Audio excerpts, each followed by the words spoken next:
Olá, povo abençoado de Deus, a paz de Cristo Jesus, tudo bem com vocês? Eu espero que tudo esteja às mil maravilhas com você. Bem, para você que não me conhece, eu sou o pastor Arlindo Pessoa, superintendente da Escola Bíblica, e aqui nós deixamos um conteúdo para que venha contribuir com o seu ensinamento, contribuir com a sua lição bíblica aos domingos aí na sua igreja. Hoje nós temos uma porção muitíssimo especial, mas eu quero rogar a Deus, pedir a Deus que Ele venha muito abençoar a sua vida, o seu ministério e sobretudo a sua família, que é a base, né, é a célula macro da sociedade, é a nossa família. Para tanto, eu gostaria de abençoar aqui, falando com Deus, rogando a Deus as bênçãos sobre a sua vida e a sua família. Receba aí esta oração nesse momento. Pai, nós te agradecemos pela nossa existência, pelo teu cuidado, pelo assistir às nossas vidas no nosso momento diário e também nos detalhes. Obrigado, Senhor. Rogo as tuas bênçãos sobre as nossas vidas, sobre a nossa família, que esteja sempre acompanhada e protegida por ti. Toma a direção de tudo, Senhor, em o nome de Jesus. Bem, após orar, eu anuncio a você aqui que hoje nós temos uma porção muitíssimo especial. Hoje nós vamos estudar sobre as epístolas instruem e formam os cristãos. Nós temos aqui o estudo sobre as epístolas no Novo Testamento, epístolas essas que traz-nos orientações pessoais, orientação para a comunidade cristã de modo coletivo e também um conteúdo enviado para a edificação e orientação dos pastores, os líderes.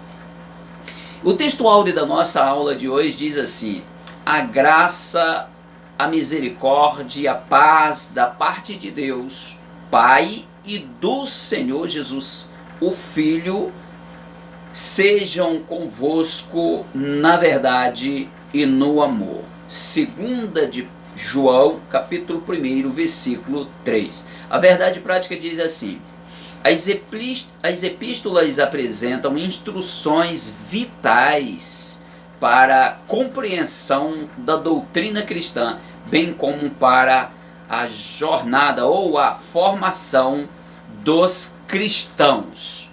É muitíssimo importante esse conteúdo, amado, porque, vejamos, nós temos aqui, começando logo a partir da carta do apóstolo Paulo aos Romanos, ela tem por texto áureo, por objetivo principal, quando você abre a carta aos Romanos, um versículo que destaca é a questão do viver pela fé. A mensagem que revolucionou a reforma protestante na pessoa de Martinho Lutero.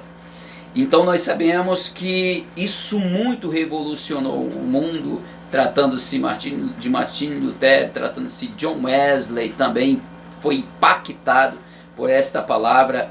Então logo nós entendemos aqui. E aos Gálatas, né, também, perceba que os Gálatas também, Paulo assevera que ninguém é justificado pelas obras da lei, está lá Gálatas 2,16, e que somente a fé em Cristo nos liberta do jugo do pecado, Gálatas 5, versículo 1, sola fide, somente a fé, pela fé é que nós somos salvos, a fé é a entrada, é a porta principal da graça salvadora do ser humano, do homem pecador. Então nós temos na carta aos Romanos, logo de cara, aqui esta parte tão importante, né? E aos Gálatas também a respeito da entrada para a salvação através da fé. Aqui em 1 Coríntios nós vamos ver uma coisa tão interessante, né? Ele ressalta-se a mensagem de Cristo crucificado. 1 Coríntios tem esse objetivo, aqui no capítulo 1, versículo 2 e 3. E que morreu por nossos pecados e ressuscitou ao terceiro dia, 1 Coríntios 15, versículo 3 e 4. E já em 2 Coríntios, ele frisa o ministério da reconciliação, está lá em 2 Coríntios 5, versículo 18, o ministério da reconciliação. Ou seja, Cristo morreu na cruz para reconciliar nós, o homem pecador, com Deus, a criatura com o Criador. Ora, por causa do pecado original de Adão lá no Éden, tornamos inimigos de Deus, ficamos à parte de Deus, ficamos distanciados de Deus.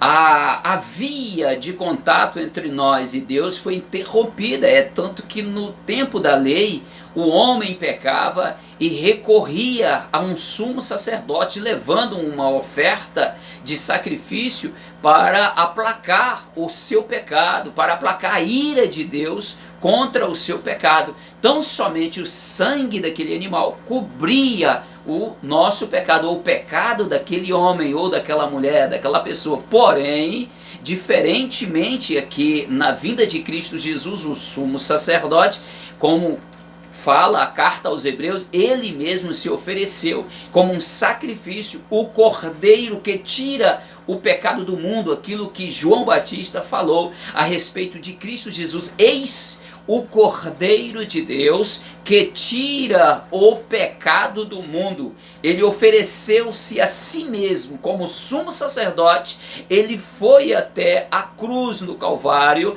e como Cordeiro imaculado, ele ofereceu-se a si mesmo uma só vez, mas com tanta essência e poder, para arrancar o pecado, limpar o pecado, purificar, comprar a nossa vida que éramos devedores no pecado.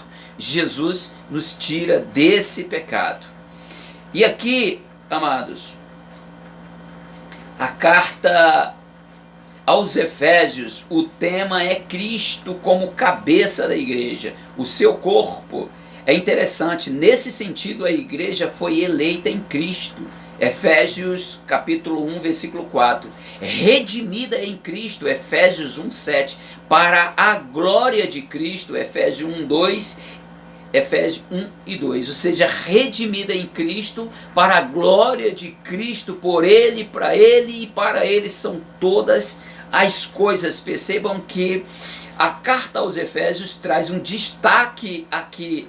Cristo como o cabeça, sendo nós o corpo de Cristo, um corpo místico de Cristo. A igreja é um corpo místico de Cristo, povos daqui, dali e dacolá. A distância não separa o corpo místico de Cristo, pois forma o corpo, um corpo harmônico que serve à direção da cabeça. A cabeça é Cristo Jesus. Ele dita as regras, ele dita a direção e o corpo obedece. Todo aquele que obedece os ditames da cabeça, que é Cristo Jesus, é um corpo, ou seja, torna-se o corpo ajustado de Cristo Jesus. Isso bem é o tema que Paulo aborda aqui aos Efésios. Agora, aos Filipenses, a mensagem aqui enfatiza que o viver é Cristo. Ele é segundo a verdadeira alegria e o modelo. Você percebe aqui em Filipenses capítulo 1, 21. É a mensagem que enfatiza o viver é Cristo. Paulo diz que para ele o viver, o morrer é ganho, e o viver é Cristo. Cristo, a vida dele é Cristo, ele respira Cristo, ele fala de Cristo, ele vive as pegadas de Cristo, vive o propósito de Cristo. Paulo, um integrante do corpo de Cristo, ele orienta aqui a igreja a ser semelhante, é tanto que ele puxa uma responsabilidade para ele, dizendo: sejais meus imitadores, assim como eu sou de Cristo, porque ele disse, o meu viver é Cristo. Ele está dizendo, eu vivo o propósito de Cristo Cristo. Eu ando na direção de Cristo é alguém que é levado, conduzido, inspirado pela virtude do Espírito Santo de Deus. Ele é orientado pela cabeça, vive os critérios da cabeça, ele anda na direção aonde orienta a cabeça, que é Cristo Jesus. Paulo parte do corpo de Cristo, ele orienta a igreja a ser semelhante a ele, parte integrante do corpo de Cristo. Aborde esse assunto com muita propriedade aí domingo, aí na igreja, aonde você é pastor, onde você é professor. Isso é importantíssimo, nós direcionarmos o povo de Deus a fazer parte, a não se separar, a não se distrair, mas manter-se integrante do corpo de Cristo. Como? Andando na orientação da cabeça. Sabemos que todas as ações do nosso corpo, toda a nossa parte volitiva, ela age a partir da mensagem enviada do nosso intelecto, da nossa mente. Então não é diferente assim também a explicação aqui de Paulo para os filipenses. Já os colossenses aqui, Paulo ele sublinha que a vossa vida está escondida em Cristo, Colossenses 3:3. A igreja está unida em Cristo, morta, ressuscitada com Cristo Jesus, ou seja, morta para o mundo e ressuscitada para Cristo Jesus, unida em Cristo. Ele está falando aqui, escondida, foi revelada e agora unida em Cristo. Quando fala de unidade, aqui não é somente junto, não é somente estar perto, mas unido é como você pegar uma porção de batatas e colocar dentro de um saco. Elas estão juntas, mas não estão unidas. Mas a partir do momento que você leva ao fogo e cozinha ela e faz dela um purê, agora sim ela está unida. Então é mais ou menos nesse sentido. A igreja está unida, ela está arraigada em Cristo Jesus, que é a cabeça da igreja. Bem, as instruções sobre as últimas coisas, as instruções sobre as últimas coisas. Então nós temos aqui instruções nas cartas aos Tessalonicenses, tratando-se a respeito do arrebatamento, do vigiar, do estar acordado, do estar vigilante quanto à volta de Cristo, quanto os derradeiros dias aqui na terra, para não cochear em dois pensamentos, ou seja, tontear em dois pensamentos, ou então adormecer, assim como aquelas 5 virgens que eram nércias, lá de Mateus capítulo 25. Essa instrução foi bem interessante que Paulo fala para estar atento, trazendo uma informação, sanando uma dúvida, um questionamento dos tessalônicos, porém, sobre isso, ele adiciona a importância de estarmos atentos, porque o evento aconteceria, seria certo, ou seja, é certo acontecer, porque nós, os que estamos vivos, não precederemos os que dormem, porém, na vinda do Senhor, dado o tempo, a ordem, soará a trombeta. Os que morreram em Cristo Jesus, eles ressuscitarão primeiro, e nós que estamos vivos seremos transformados e arrebatados a nos ajuntar com Ele nos ares, a encontrar-se com o Senhor nos ares. Isso é muito importante. Segundo a Tessalonicenses, ainda segue as instruções, a vigilância a respeito do assunto da questão da vinda de Cristo Jesus, da nossa salvação. Jesus tem vindo para muitas pessoas têm partido dessa terra para uma outra morada, para uma outra dimensão. Pessoas que entregaram e dedicaram a sua vida ao Senhor Jesus, à obra, ao reino de Deus, e hoje essas pessoas partiram dessa terra, já estão em uma outra dimensão.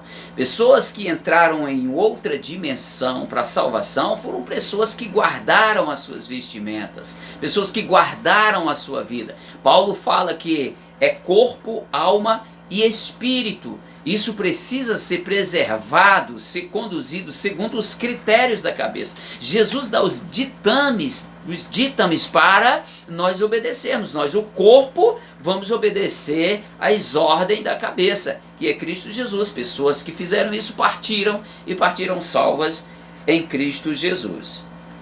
Aqui nós temos também instruções pastorais, pessoais e pastorais, que Paulo fala a Timóteo pessoalmente, falando a respeito da importância de ele conduzir a sua vida e exemplo e ensinar a palavra de Deus em corte reto, que não se envergonhe da palavra de Deus, daquilo que Deus dê a ele, que maneje bem a palavra, ou seja, corta em linha reta, fala a palavra de Deus, ensina. Quando ele fala, ensina a palavra de Deus, dedicar-se a ensinar, esse seu exemplo, ele está dizendo para Timóteo que as tuas ações, as tuas atitudes, os teus feitos, as tuas obras, falem por si próprio, ensine, aleluia, que as tuas ações, as tuas obras ensinem. Nós não devemos nos iludir com discursos bonitos, bem preparados, pessoas tratando-se de oratória impecável, mas a partir do exemplo em que se olha, que se observa, percebe que aqueles discursos não condiz com a vida diária. Mas Paulo está dizendo para Timóteo que ele seja o exemplo dos fiéis, que ele ensine, ele redargue, ele corrija, que ele não se envergonhe da palavra que prega.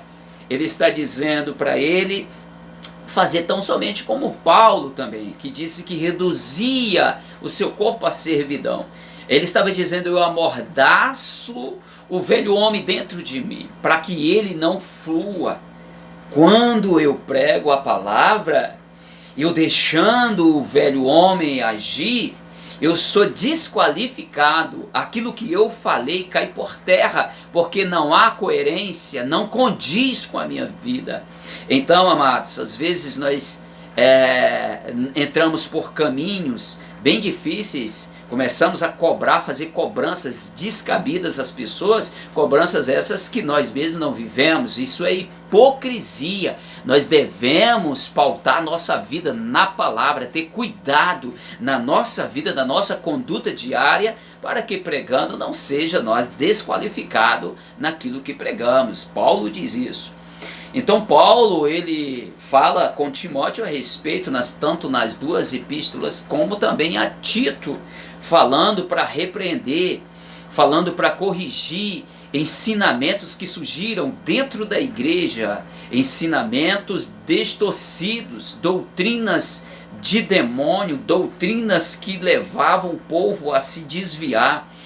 Paulo, ele adverte a respeito desse assunto, coisas que João vai falar lá na frente, na sua epístola de número 2 e a 3, falando a respeito dos gnósticos, daqueles que introduziram doutrinas prejudiciais à fé cristã, à conduta, aos princípios estabelecidos por a cabeça. Jesus Cristo, foi ele que deu os ditames. Então Paulo tinha a preocupação de recitar a doutrina dos apóstolos, a doutrina estabelecida por Cristo Jesus. O importante é que essas palavras elas sejam cumpridas, sejam vividas, e termos cuidado como ministros, não deixar que essas doutrinas de fermento prejudicial venham trazer prejuízos à igreja. Deus não recebe qualquer coisa. Deus não recebe cordeiro manco, trazendo essa figura para os dias de hoje. O nosso corpo, a nossa vida, nosso sacrifício é vivo, é santo e eficaz, não é mais um cordeiro. Mas trazendo essa figura, ele não recebe cordeiro manco, ele recebe um coração contrito e cheio de gratidão para adorar a dele, adorar ao Senhor Jesus.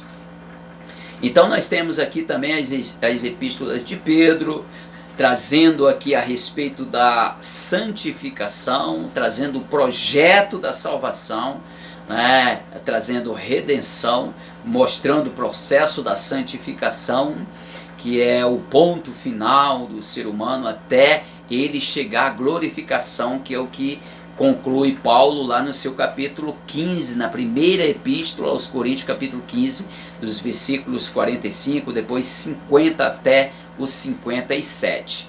É esse processo final. A santificação leva à glorificação, que é o estado final do ser humano, lá na eternidade, aonde o Senhor fará. Chegaremos à estatura perfeita, assim como Cristo, transformado, glorificado. Nós fomos mortos para esse mundo, como Cristo morreu na cruz. Ressuscitamos com Cristo a partir do momento que entregamos a nossa vida, nascemos para Cristo Jesus. E seremos glorificados se assim permanecermos nesse processo da santificação, guardando a nossa fé em Cristo Jesus.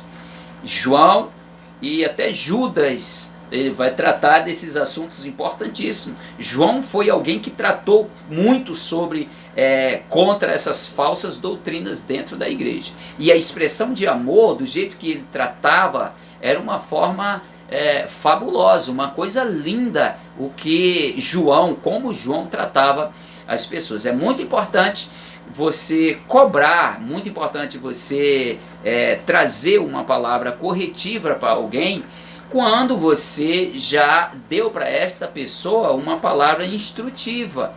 Sem instrução, sem orientação, não temos o direito de cobrar. Então, quando nós ensinamos e as pessoas transgridem os ensinamentos que nós ensinamos, então nós temos toda a autoridade e legalidade da parte de Deus para corrigirmos dentro de um padrão de Deus, não dentro do nosso padrão. A correção dentro de um padrão de Deus é mostrando a transgressão da pessoa e mostrando o caminho do perdão, do arrependimento. Não é mostrando o caminho da condenação e ponto final. Não tem um ponto final na nossa palavra. Quem dá o ponto final é Deus. É somente Deus que dá o ponto final. Nós temos a obrigação e a legalidade de falar do pecado, da transgressão, mostrar, desmascarar, arrancar esse véu dentro de um padrão bíblico e mostrar a saída. Enquanto há perdão, enquanto há arrependimento, há perdão. Enquanto há vida, há esperança. É por aí que o nosso Deus estabelece os seus padrões para que nós possamos estudar. E as epístolas, elas continuam a falar a doutrina da justificação, como nós falamos aqui, as epístolas falando da doutrina da justificação. Justificados somos através da fé. Através da fé, o pecado que nós outrora carregávamos nas nossas costas como um peso que nos empurrava para a perdição eterna, ele foi justificado pela fé. A morte de Cristo no Calvário, com todos os acontecimentos, é feita uma aliança da graça. Graça quer dizer um presente, é algo que é dado que nós não merecemos. Então, o presente da graça nos é dado através da fé, quando nós cremos no sacrifício de Cristo Jesus. Isso é a doutrina da justificação. E a doutrina da santificação é um processo progressivo. Dia após dia nós vamos nos separando. A questão de santificação trata-se de separar a nossa vida para um processo de santificação gradual. Ela vai crescer, ela vai ser progressiva. Mas esse processo, separar-se, não quer dizer separar-se das pessoas, não querer estar com as pessoas. Como nós vamos pregar se assim nós agirmos? Não. Percebam que dentro de um padrão levítico, quando foi consagrado um utensílio para o serviço no tabernáculo ou no templo, ele tinha a sua finalidade, ele era santo para aquela finalidade. E quando nós cremos em Cristo Jesus, nós somos colocados em condição de santos, nós somos separados para uma finalidade, para a salvação e para sermos instrumento da obra de Deus nesta terra. Então não convém que nós venhamos nos envolver com algum tipo de coisas aí que a gente vê as pessoas se envolvendo. Então claramente está falando a respeito da doutrina dependendo da santificação. E essa santificação ela precisa ser progressiva. Vamos lá, terminando e encerrando aqui a doutrina da glorificação, que é lá quando o apóstolo Paulo fala a respeito que isso que é corruptível se revestir da incorruptibilidade e aquilo que é mortal se revestir da imortalidade. Então cumpre-se a palavra que está escrito: tragado foi a morte pela vitória. Onde está, ó morte, o teu aguilhão? Onde está, inferno, o teu poder? Pois o aguilhão da morte é o pecado, a força do pecado é a lei, mas graças a Deus que o Senhor nos deu a vitória por intermédio de Cristo Jesus. Doutrina da justificação. Guarde a sua vida em Cristo Jesus. Nós temos instruções aqui nas cartas, nas epístolas, para que possamos chegar a esse objetivo. Paute a sua vida na palavra de Deus e não deixe que outra coisa te conduza, senão tão somente a palavra de Deus. Deus abençoe a sua vida. Amado, se inscreva em nosso canal, dê o seu like aí, compartilhe com seus amigos, porque esta ferramenta ela foi levantada para isso, para nós usarmos ela para uma boa finalidade, e essa é uma boa causa. Amém? Deus abençoe a sua vida e nós nos encontraremos na próxima, assim querendo Deus.